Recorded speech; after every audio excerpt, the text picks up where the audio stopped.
just one critical import from Canada was suddenly cut off, how long could your state survive? Would it be days, weeks, or would the impact hit in hours? Trump tariffs 2025 are now officially in effect, shaking the foundations of cross-border trade. On paper, more than 85% of U.S.-Canada commerce still moves tariff-free under the USMCA agreement, but beneath that shield are 8 critical imports the U.S. simply cannot replace overnight. These aren't luxury goods or optional extras.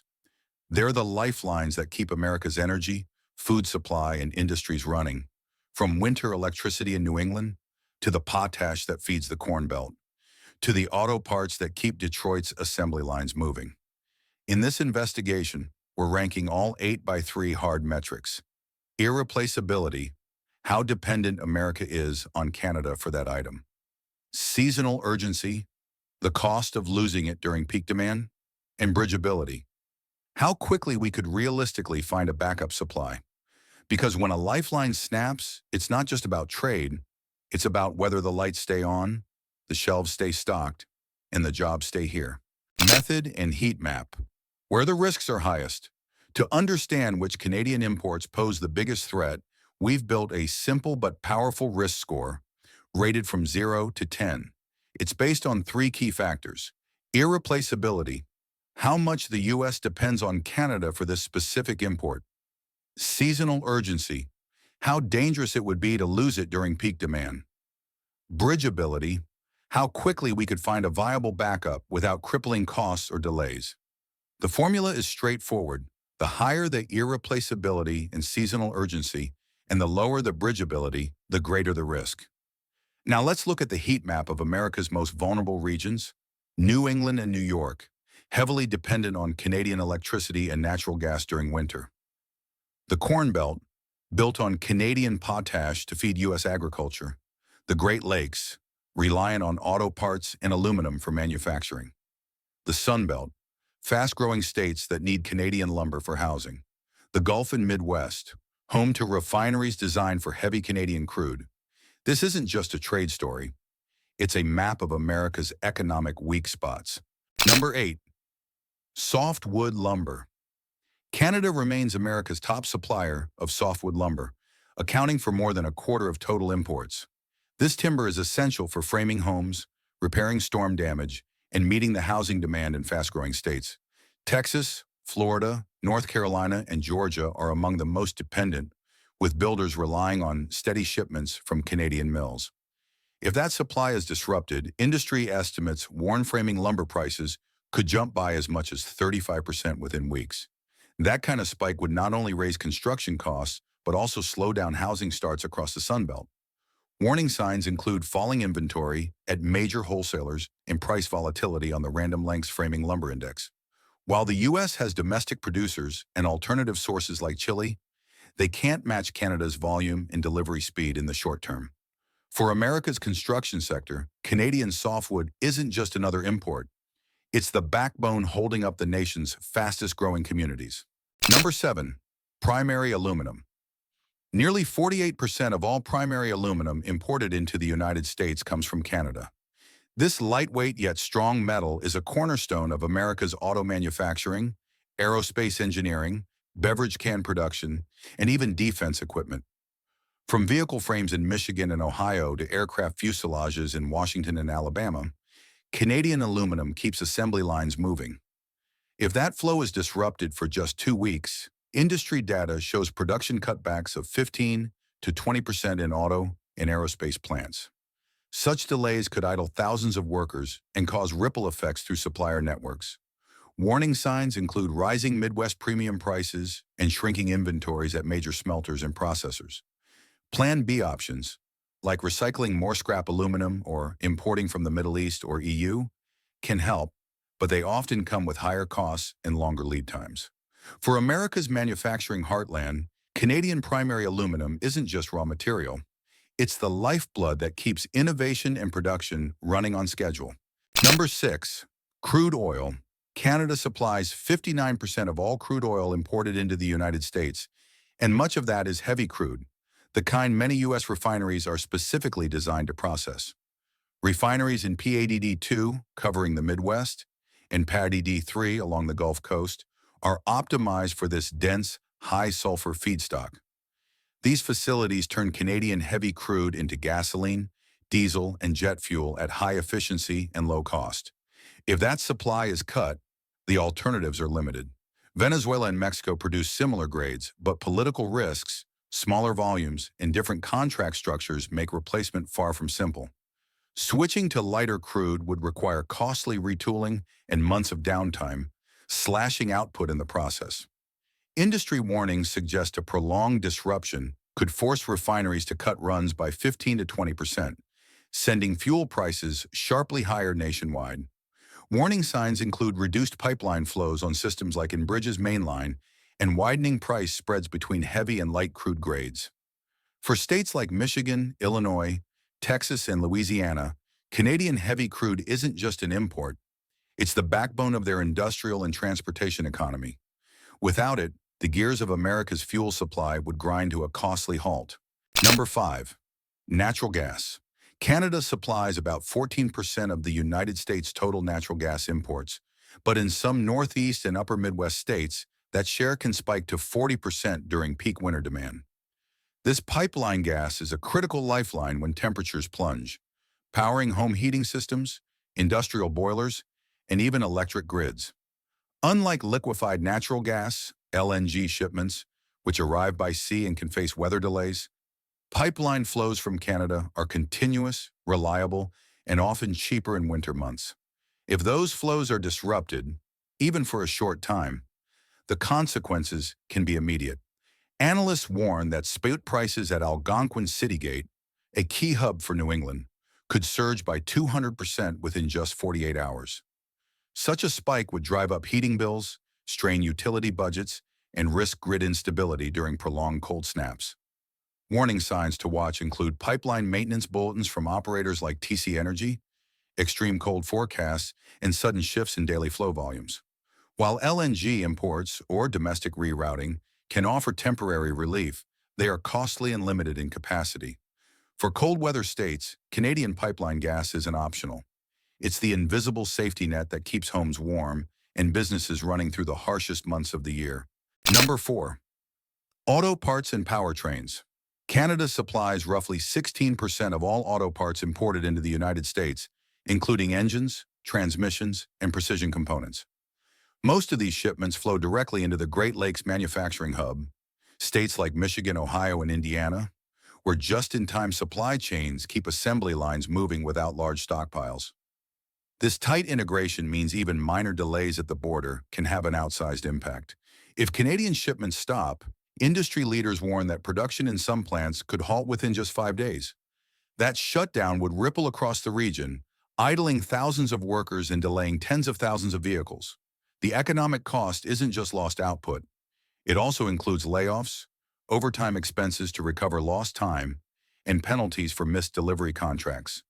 Warning signs include border wait times for freight trucks, supplier disruption alerts, and congestion in rail or intermodal terminals serving the U.S.-Canada corridor.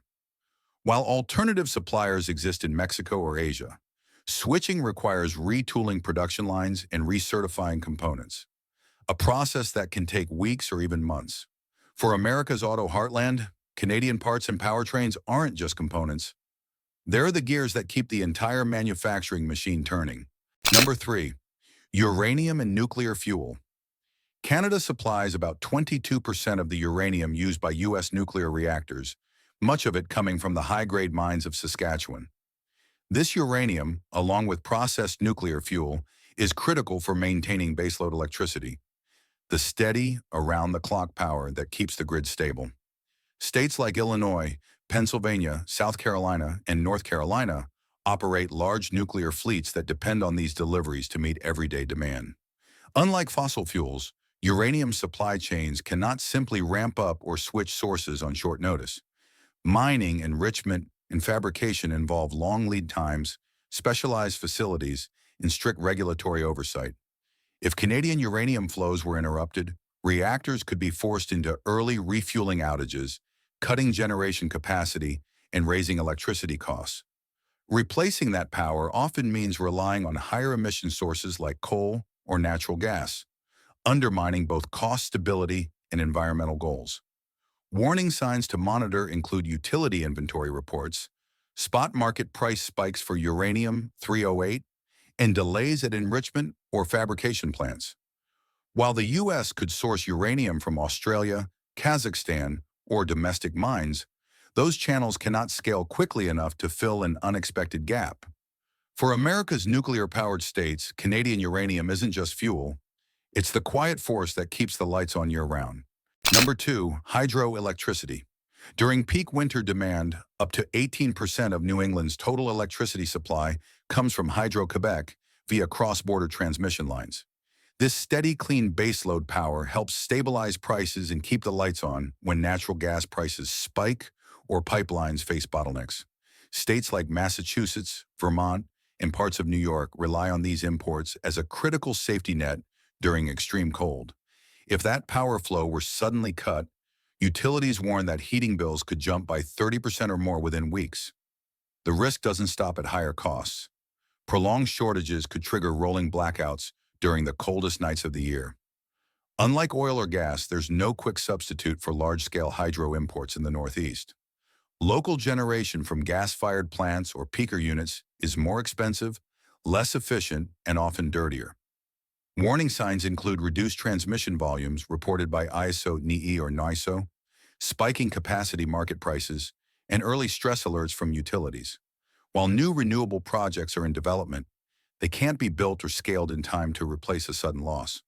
For New England, Hydro-Quebec's winter electricity isn't just green energy. It's the insurance policy that keeps homes warm and the grid alive when it matters most. Number 1, potash fertilizer. Canada supplies an overwhelming 93% of all potash imported into the United States, making it the single most critical agricultural input the nation buys from its northern neighbor. Potash is an essential nutrient for crops like corn, soybeans, and wheat, helping maintain soil fertility and boosting yields year after year. The Corn Belt, including Iowa, Illinois, Minnesota, Nebraska, and Kansas, is especially dependent on these steady shipments to keep planting schedules on track. If that supply were disrupted before or during planting season, the impact would be immediate and severe. Yields could drop by double digits, squeezing farm incomes and driving food prices higher across the country. Unlike some fertilizers, potash has no true one-to-one substitute that can be deployed at scale without damaging long-term soil health. Warning signs include falling dealer inventories in the Midwest, rising spot prices reported by the USDA, and delays in rail or barge deliveries from Canadian mines. Plan B options, such as sourcing from Russia, Belarus, or smaller producers in the Middle East, are fraught with geopolitical risk, limited capacity, and longer transport times. For America's farmers, Canadian potash isn't just another input. It's the foundation of the nation's food security. Without it, the economic shock would reach far beyond the fields, hitting grocery store shelves and household budgets nationwide. The real shock in strategic analysis. Most people assume crude oil or aluminum would be America's biggest weak points in a trade fight with Canada. But the truth is, potash fertilizer and winter hydroelectricity are far more dangerous vulnerabilities. Why? Because there is no quick substitute, and the timing of their loss would hit the economy at its most fragile points. Potash underpins the nation's food supply, and missing a single planting season can slash yields for an entire year. Hydro-Quebec's winter electricity keeps New England's grid stable when demand peaks. Lose it, and blackouts or bill spikes are almost guaranteed. There are 4 strategic reasons why all 8 imports remain so vulnerable despite USMCA protections. First, fixed infrastructure. Pipelines and transmission lines are locked into specific routes, and rerouting is costly and slow. Second, refinery and plant configurations. Facilities are built for certain feedstocks or components, making substitutions complex and expensive. Third, seasonal cycles. Agriculture and winter energy demand run on fixed timelines. Miss the window and the damage is irreversible for months. Fourth, long-term contracts. Power purchase agreements and supply deals lock in volumes, leaving no spare capacity to fill sudden gaps. These factors turn a trade dispute into a potential supply crisis. And they're why America's most fragile links may not be where most people expect. 30 to 60-day scenarios in action. Checklist. Over the next 2 months, there are 3 possible paths this story could take. Best case, no major disruptions. Prices rise only 1 to 3% as markets adjust. Base case, 1 or 2 imports face short delays, causing 10 to 20% price hikes in affected sectors and minor production slowdowns. Worst case, a 15 to 30-day cut in potash or winter hydro sends food prices soaring by double digits and triggers rolling blackouts in New England. Here's the checklist.